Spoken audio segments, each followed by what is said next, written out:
성경의 숲을 걷다 오늘은 열왕기하 3장입니다. 모압이 성경에 처음 소개될 때가 창세기 19장입니다. 모압의 아버지가 롯이었으므로 결국 아브람과 같은 핏줄인 셈인데요. 그래서 애굽에서 가나안 땅으로 진격하던 이스라엘 백성들이 모압과 전쟁을 피한 이유도 바로 여기에 있었습니다. 신명기 2장 9절에서 하나님은 이 점을 분명히 하셨습니다. 여호와께서 내게 이르시되 모압을 괴롭히지 말라. 그와 싸우지도 말라. 그 땅을 내가 내게 기업으로 주지 아니하리니 이는 내가 롯 자손에게 아르를 기업으로 주었음이라. 그러나 이 사실을 몰랐던 모압은 200만이 넘는 이스라엘 백성들이 가나안 땅으로 올라오는 것을 두려워할 수밖에 없었습니다. 그래서 그 위기를 극복하고자 발람 선지자를 불러 이스라엘을 저주하게 했고, 그것이 잘 되지 않자 발람의 계략으로 이스라엘 백성들이 모압 여인과 혼음하게 했고, 결국 이 일로 모압은 여호와의 총에 영원히 들어오지 못하게 되었습니다. 이런 모압이 이스라엘과 좋은 관계를 맺을 때가 있었는데요. 모압 여인 룻 때문이었습니다. 그가 바로 다윗의 할머니였기 때문이에요.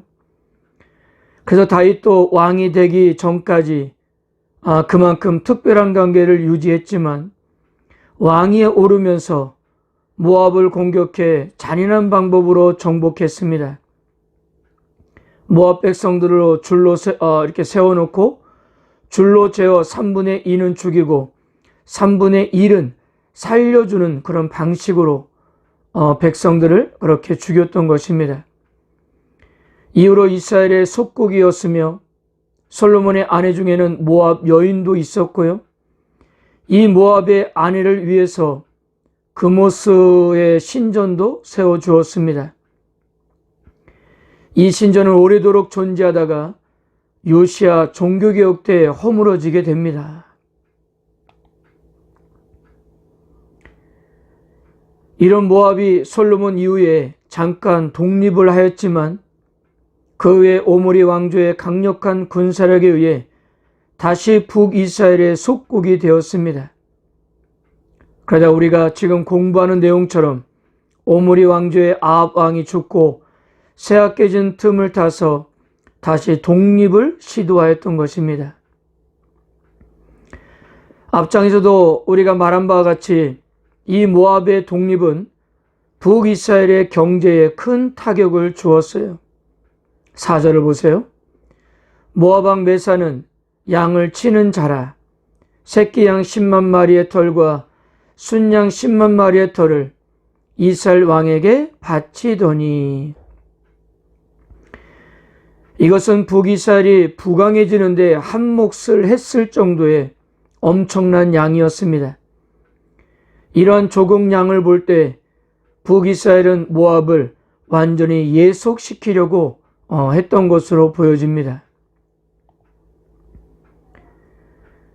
이렇게 경제적으로 도움이 되었던 모압이 배반을 하자 북이스라엘의 왕 여호람은 남유다 왕 여호사밧에게 모압 원정에 함께하기를 청했고, 그래서 여호사밧은 당시 남유다의 속국이었던 에돔과 함께 모압을 징벌하고자 나선 겁니다. 그러나 모압 원정 7일 만에 공경에 빠졌는데요. 먹을 수 있는 물이 없었기 때문이었어요. 모름지기 하나님의 백성들이 전쟁이라는 나라의 큰일 앞에서 어느 누구도 하나님의 뜻을 묻지 않았던 것입니다.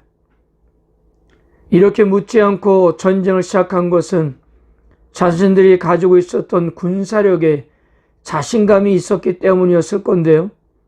그런데 그렇게 자신이 있었던 군사력도 물을 마실 수 없는 상황에서는 속수무책이었던 거예요.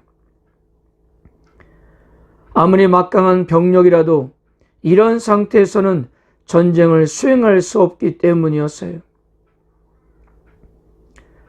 그래도 신앙이 좋았던 여호사밧이 여호와께 물을 만한 선자를 찾았고, 다행스러운 것은 왕이 공식적으로 요청하지 않았음에도 선지자 엘리사는 전쟁에 함께하고 있었습니다.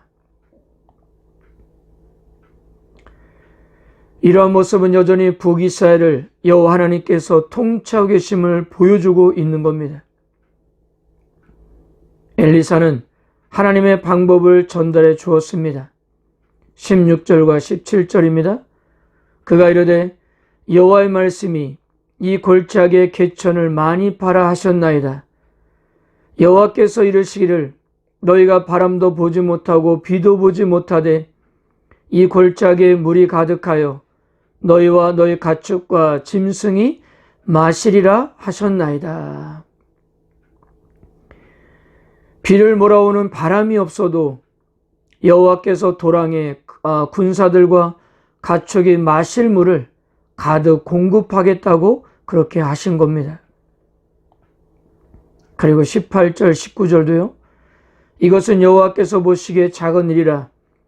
여호와께서 모압 사람도 당신의 손에 넘기시리니 당신들이 모든 견고한 성읍과 모든 아름다운 성읍을 치고 모든 좋은 나무를 베고 모든 샘을 메우고 돌로 모든 좋은 밭을 헐리다 하더니.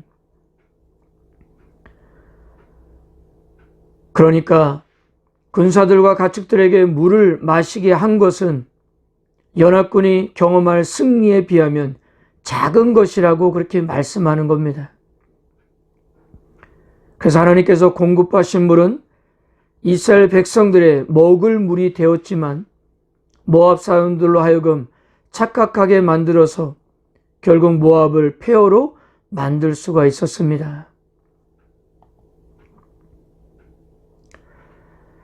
자, 그런데 문제는 전쟁이 이스라엘의 승리로 끝나지 않았다는 게 문제예요. 26절에서 모압 왕 메사가 전세가 어려워지자 군사 700명과 함께 탈출을 시도했지만 불가능하자 자신의 맏아들을 모압의 신인 그모스에게 제물로 바친 것입니다. 27절을 보세요. 이에 자기 왕위를 이어 왕이 될 맏아들을 데려와 성 위에서 번제를 드린지라. 이스라엘에게 크게 경노함이 임하매 그들이 떠나 각기 고국으로 돌아갔더라. 성경에서는 분명한 이유를 설명하고 있지는 않지만 이 계기로 전세가 완전히 역전되었던 거예요.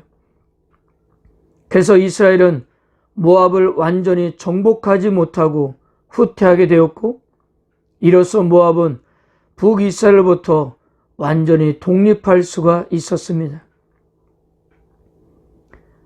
어제도 말씀드린 것처럼 1868년에 발견된 고대 유물인 모압 왕 메사의 석비에서도 이 내용을 그대로 담고 있다고 해요. 결국 자신들이 승리했다는 기념으로 이 석비를 만들었던 겁니다. 그리고 앞으로 두고두고 모압은 이스라엘을 괴롭히게 됩니다.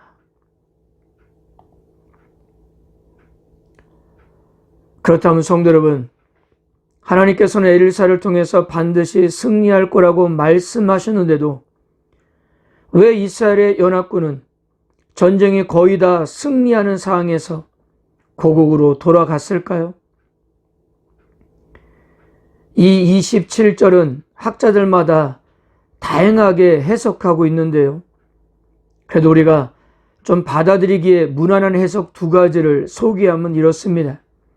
첫째 해석은 더 이상 전쟁이 빠져나올 수 없는 상황에서 모압 왕이 자신의 대를 이어 왕이 될 아들을 제물을 바치는 것을 본 모압의 군사들은 결사항전을 다짐했다는 거죠. 최후의 한 사람까지 한번 싸워보자는 비장한 마음으로 격렬하게 대항을 했던 것입니다. 독이 오를 대로 오른 모압의 군사들의 기세에 이스라엘은 더 이상 전쟁을 수행하지 못하고 후퇴하게 되었다는 그런 해석입니다. 그런데 두 번째로 소개하고자 하는 해석은 장미자 교수가 열왕기하 주석에서 이스라엘에게 크게 격노함이 임하매라는 의미를 이렇게 설명했습니다. 이미 하나님을 떠나 우상 숭배에 깊이 빠져 있었던 이스라엘에게는 모압 왕이 성벽 위에서 아들을 번제로 드리는 행위에 위압감에 눌려 그래서 오히려 이스라엘 백성들이 모압의 신을 두려워하게 되었다고 그렇게 설명했습니다. 여호와 하나님께서 모압을 넘겨주셨음에도 불구하고 그 여호와 하나님을 신뢰하지 않고 자신들이 가지고 있었던 우상 숭배의 세계관 안에서 오히려 모압의 신을 더 두려워했던 것입니다.